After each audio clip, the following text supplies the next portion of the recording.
Sabon. Ayaw, di ba? Mmm!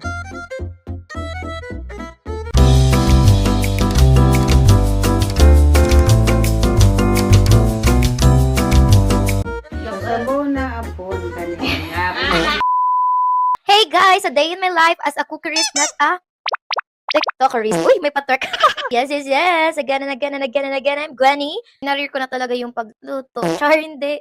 Ano kasi, parang nag-enjoy na kasi ako sa pagluto. Kila mama nag-enjoy rin na ako yung nagluluto. Char!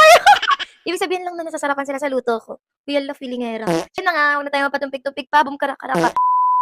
At kung mapapansin nyo, meron akong microphone. At dahil yun sa merong nagtatrabaho dito sa labas ng bahay namin, at medyo may ingay, kaya kinailangan kong gamitin ito. Pero matagal ko na to ginagamit. So, itong microphone na ginagamit ko is from TNW. Sa mga gusto magkaroon ng microphone na sulit and affordable lang, dito na kayo sa TNW microphone. So, just visit my TikTok account. Naman dito sa mismong post ko, ilalagay ko yung link nitong microphone. Ito talaga. Ito ang nire-recommend ko sa inyo. At medyo matagal. Ilang months ko na rin itong ginagamit. So, tara na. Ihahain natin ngayon, mga kagani, is chicken creamy mushroom. So, excited na akong gawin ito dahil first time kong lulutuin yung ganyang klaseng menu. Hindi mawawala ang pinaka-paborito namin, Magnolia, syempre. Baka naman Magnolia. On the Wings of Love po pala. At ayun na nga kasalukuyang hinugasan ni Mama ang On the Wings of Love natin, mga kagani. Let's go.